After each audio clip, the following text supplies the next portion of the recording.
कभी कभी हमारे जीवन में ऐसी घटनाएं होती हैं जिस पे हम खुद भी हैरान हो जाते हैं। ये घटनाएं अचानक होती हैं, क्यों, कैसे, किस लिए, इसका जवाब ना तो हमारे पास है और ना ही हम खोज पाते हैं। ये बस हो जाती हैं और होती भी ऐसी है कि सच और वास्तविकता और विज्ञान के बनाए नियम दूर दूर तक कहीं नजर नहीं आते। हम ये सोचने लगते हैं कि जो भी हुआ या जो भी हमने देखा या सुना, इसमें कितना सच है। क्या जो हुआ वो महज एक छलावा था, आंखों का धोखा था या मन का वहम? वास्तविकता क्या है, उसकी परिभाषा क्या है, कौन है जो इसके नियमों को बनाता है? ये सवाल मेरे जहन में पहले कभी नहीं आए। मैंने हमेशा से तर्कसंगत सोचा, वास्तविक वैज्ञानिक दृष्टिकोण के साथ जीवन जीने वाला व्यक्ति था, पर उस एक घटना ने मेरा दृष्टिकोण हमेशा के लिए बदल दिया। आज 20 साल हो गए उस घटना को बीते हुए, पर अब भी जब मैं सोचता हूँ तो लगता है कि जैसे कल की ही बात है।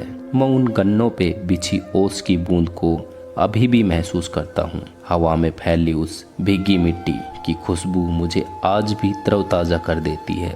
और वो चेहरा, लकड़ी के गट्ठड़ की जलती आग की रोशनी में एक अलग ही चमक लिए वो चेहरा। 20 साल पहले मैं आर्मी में मेजर की पद पर जोधपुर में तैनात था। दिसंबर के महीने की ठंड अपना कमाल दिखा रही थी।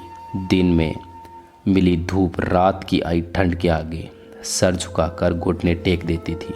पर हम भी फौजी थे, गर्मी पड़े या ठंड, हम हमेशा अपनी ड्यूटी पर तैनात रहते थे। दोपहर के 12:45 का टाइम हुआ था। सूरज अपने पूरे जोश में था और सैनिक बल पूरे होश में अपने नियमित कार्य कर रहे थे। मैं अपने कैबिन में बैठा था जब मेरे पिता एयर कमांडर भानु प्रताप का फ़ोन आया।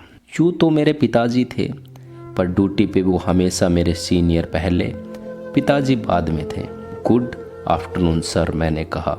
गुड आफ्टरनून मेजर रुद्र, मेरे पिता ने एक हाविब आवाज़ में कहा। एक पल के बाद वे फिर बोले, तुम्हारे दादाजी की तबीयत काफ़ी ख़राब है, वो अपनी अंतिम सांसें ले रहे हैं।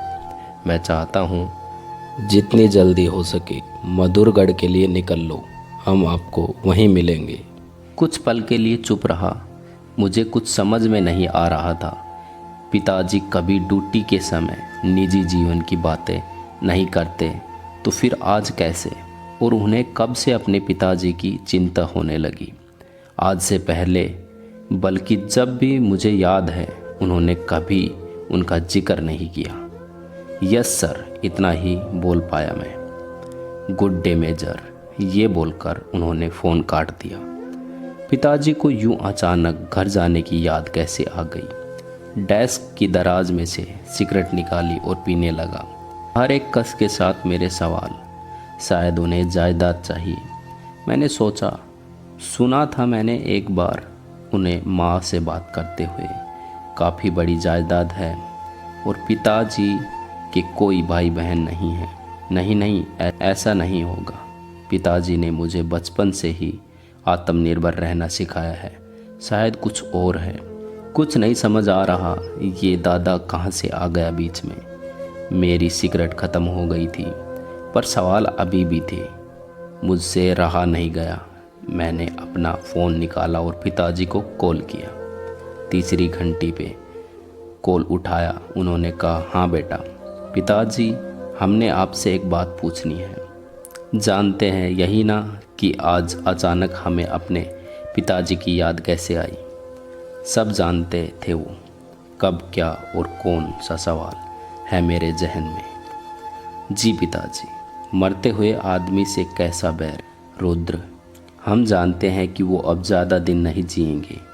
उन्हें आखिरी पलों में अगर उनकी आखिरी इच्छा पूरी नहीं हुई तो शायद उनकी आत्मा यहीं भटकेगी और उनके जैसे लोगों की यहाँ ज़रूरत नहीं, ना तो जीते हुए ना मरने के बाद। हम आपको बुलाना चाहते हैं क्योंकि हम आपको उस आदमी से मिलाना चाहते हैं जिनके लिए कभी किसी के मन में प्यार नहीं होगा।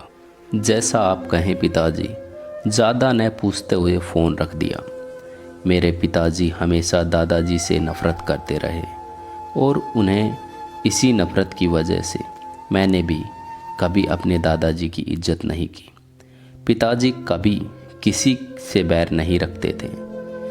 हमने याद भी नहीं कभी किसी से झगड़ा या किसी के प्रति बैर रख के देखा। कोई अगर कुछ बुरा करता भी था तो भी हमेशा माफ़ कर देते थे। वो हमेशा कहते थे कि बैर भाव से कभी इंसान सुखी नहीं रहता। मुझे याद है मैं काफ़ी छोटा था, मैंने उनको पहली बार ये कहते सुना था कि गलतियाँ इंसान से होती है। माँ ने तब पूछा था उनसे कि ऐसा है तो ये अपने पिताजी को क्यों नहीं माफ़ करते। इंसान गलतियाँ करता है, शैतान की तो ये फितरत होती है, मेरे पिताजी ने जवाब दिया था। मैं भी ये समझते हुए ही बड़ा हुआ कि मेरे दादाजी ज़रूर अव्वल दर्जे के कमीने रहे होंगे। शायद यही वजह थी मैं भी उन्हें नफ़रत करते हुए बड़ा हुआ था। अब जाने की तैयारी करनी थी अपने गांव, जहां मैं आज तक नहीं गया, जिससे मैंने बस पिताजी के मुंह से ही सुना था। 1-2 दिन में क्या हो जाएगा, वक्त ही कट जाएगा थोड़ा, ये सोचते हुए मैं वापस अपने काम में लग गया। मुझे नहीं पता था कि ये 2 दिन मेरे ज़िंदगी जीने की मायने बदलने वाले थे। अगली शाम जोधपुर से रेल पकड़ के मैं मधुरगढ़ के लिए रवाना हुआ। 24 घंटे की थकाऊ यात्रा के बाद मैं मधुरगढ़ के स्टेशन पे था। स्टेशन किसी खाली पड़ी सरकारी इमारत की तरह थी, बेकार और लाचार। मैंने चारों तरफ देखा। दिसंबर की ठंड और कोहरे में सब कुछ ढका हुआ था। मुझे उतरते हुए 2 मिनट ही हुए होंगे कि ट्रेन की सीटी दी और चल पड़ी।